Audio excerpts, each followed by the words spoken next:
Hi, എന്തെല്ലാം വിശേഷം? ഇന്ന് നമുക്കിവിടെ ഒരു വിശേഷമുണ്ട് കേട്ടോ. എന്താണെന്ന് വെച്ചാൽ ഈ വർഷത്തെ ആദ്യത്തെ ചക്ക കിട്ടിയിട്ടുണ്ട് കേട്ടോ. അപ്പോൾ എനിക്ക് എൻ്റെ ഫ്രണ്ട് കുറച്ചൊരു ഒരു കഷ്ണം ചക്ക പച്ചച്ചക്ക തന്നാണ് കേട്ടോ. അപ്പോൾ ആദ്യമായിട്ടാണ് ചക്ക പുഴുങ്ങുന്നത്. വീട്ടിൽ പുഴുങ്ങാൻ മാത്രമൊന്നും ഇല്ലായിരുന്നു.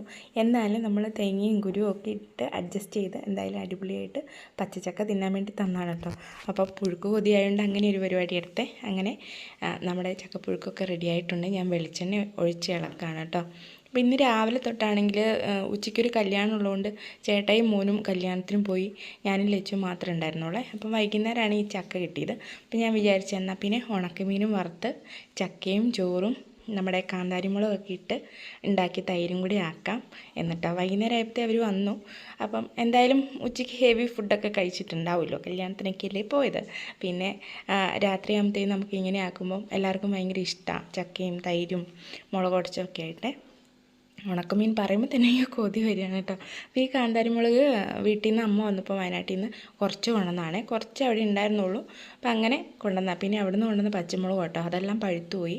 അപ്പോൾ ഞാനിങ്ങനെ തൈരിലിടാൻ വേണ്ടി മാത്രമായിട്ടൊക്കെ കാന്താരിമുളക് എടുക്കാറുള്ളൂ കേട്ടോ. നമുക്ക് എപ്പോഴും കിട്ടാത്തതുകൊണ്ട് അതിങ്ങനെ ഇച്ചിരിയുള്ളത് സൂക്ഷിച്ച് വെച്ച് ഇഷ്ടമുള്ളതൊക്കെ ഇങ്ങനെ ഉണ്ടാക്കി കഴിക്കാൻ കേട്ടോ. ഉപ്പും ഇട്ട് കാന്താരിമുളക് അങ്ങ് ചതച്ചപ്പോഴത്തേൻ്റെ മണം എന്താ ടേസ്റ്റ്. എനിക്ക് ഭയങ്കര ഇഷ്ടമാണ് കേട്ടോ കാന്താരിമുളക് ചതച്ചും കപ്പയൊക്കെ കഴിക്കാൻ വേണ്ടിയിട്ട്. അപ്പോൾ തൈരിൻ്റെ കൂടെ ഒഴിച്ചിട്ട് പിന്നെ അതിൻ്റെ കൂടെ ഉള്ളി ഒന്നും ചേർത്തില്ല കേട്ടോ. ഉള്ളി ചേർക്കുമ്പോഴത്തേക്കും വേറെ ടേസ്റ്റായി പോവുക. കാന്താരിമുളകിൻ്റെ ഉപ്പിൻ്റെയും തൈരിൻ്റെയും ടേസ്റ്റ് മാത്രം വരാൻ വേണ്ടിയിട്ട് അങ്ങനെ മാത്രം ആക്കിയേ.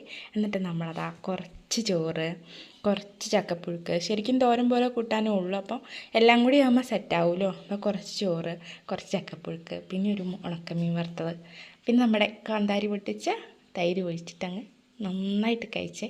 നമ്മളിപ്പോൾ പറയുമ്പോൾ പിന്നെയും കഴിക്കാൻ തോന്നുന്നുണ്ടോ. അങ്ങനെ അപ്പോൾ ഇന്നത്തെ വിശേഷം അത്രയേ ഉള്ളൂ. എല്ലാവർക്കും ഇങ്ങനെയൊക്കെ നാടൻ ഫുഡൊക്കെ കഴിക്കുന്ന ഇഷ്ടമാണോ? ഇനിയിപ്പോൾ ചക്കക്കാലം ആയതുകൊണ്ട് ഇങ്ങനെ പലതരം വിഭവങ്ങളൊക്കെ ഇങ്ങനെ പുറകെ വരും കേട്ടോ. അപ്പോൾ ആദ്യത്തെ ചക്കയാകുമ്പോൾ നമുക്കൊരു പ്രത്യേകതയും കൂടിയല്ലേ. അപ്പം നമ്മൾ കഴിക്കട്ടെ. എല്ലാവർക്കും ചക്കയൊക്കെ കിട്ടിയോ? ഇതിന് മുമ്പ് ഇടിഞ്ചക്ക ഇങ്ങനെ തന്നുണ്ടാക്കി കഴിച്ചിട്ടുണ്ടായിരുന്നു കേട്ടോ. അപ്പോൾ ഇപ്പോൾ ചേട്ടായിക്ക് ഞങ്ങൾ കുരു ഇട്ടായിരുന്നു, മുഴുത്ത കുരു അരിയാതെ ഇട്ടിട്ടുണ്ടായിരുന്നേ. അപ്പോൾ പണ്ടൊക്കെ പറയും പിള്ളേരോടെ ചക്കക്കുരു കിട്ടുന്നവരാ കൊതിയന്മാരെന്നൊക്കെ പറയും. അപ്പോൾ ഇപ്രാവശ്യം ചക്കക്കുരു കിട്ടിയത് ചേട്ടായിക്കാട്ടോ. അപ്പോൾ ഞങ്ങൾ ചക്കയും പിന്നെന്താ ചോറും എല്ലാം മീനും തൈരും എല്ലാം കൂടി കഴിച്ച് ഞങ്ങൾ ഹൃദയപൂർവ്വം സിനിമയും കാണാമായിരുന്നു കേട്ടോ. അപ്പോൾ അത്രയുള്ള വീഡിയോ ഇഷ്ടപ്പെടുമെങ്കിൽ ലൈക്ക് ചെയ്യുക, ഷെയർ